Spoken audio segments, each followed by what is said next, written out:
In new games, the emphasis is not on winning, it's on participation and having fun. Those are the keys. Beyond that, there's all sorts of things that are true, but if those two things aren't true, it doesn't work. We can have kids of all ability levels play the games. That's because it doesn't matter who wins. If it's a catching game, the one who's it first tries to catch the strongest and fastest first so that they can catch more people. So then the ones who normally don't win are left at the end, and so very unlikely people win, the ones who usually don't win. And so that really opens it up. Everybody has a chance to win. A lot of the games don't involve winners, so everybody can participate. Sometimes the little kid has the best ideas, but everybody has a chance to participate. That's what makes it different. There's no reward at the end, except that, in terms of like a trophy. We don't do that. You won the game, good, you can start the next one, let's keep playing. You were able to do it and have fun, and that's the reward. Another thing is that the kids can learn a lot of skills through playing these games. And where traditional sport or whatever, kids like back off, or they don't get to learn those skills. In these games, they do. And there's a game called rotation baseball. And in this game, everybody is active. Where in typical baseball, you're just kind of standing around waiting for something to happen. Or if you're not very good, you're out in right field, and they don't want you to really touch the ball. But here, everybody touches the ball every time. They're all learning skills of catching, throwing, hand-eye coordination for batting, and it's all constant emotion. Another example is half the feet. And in this one, you have a group, say, of 4 people, and they have to go from one point to another point, say 20, 30 feet away, but they only can use half of the group's feet.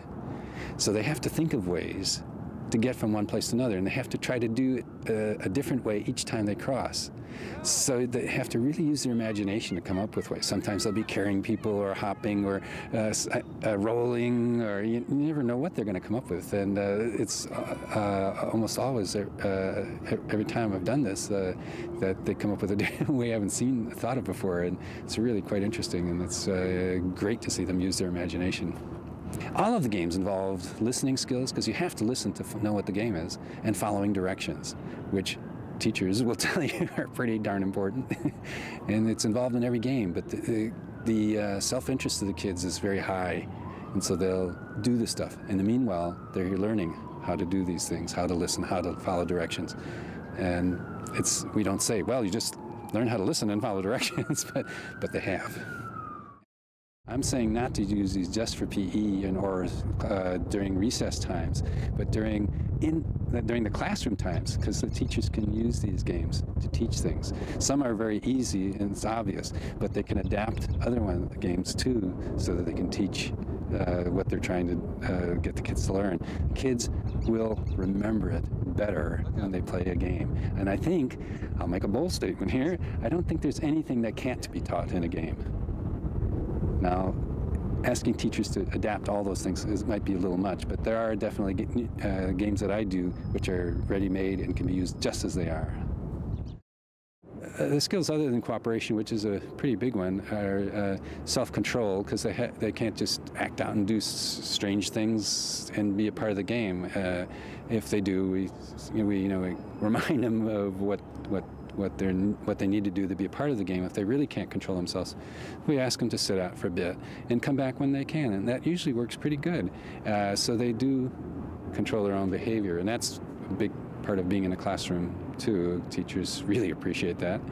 And a lot of times, if some kids are acting out, I say, oh, come out here, help me show this. That gives them a role. They're looking for attention. Okay, they've got it. Takes them out of the negative loop and puts them into the positive side. After a couple games, they're all laughing, they're all participating, they're intermingling after a while, because I make sure that I do a game that we do that. And after a while, all that tension is gone.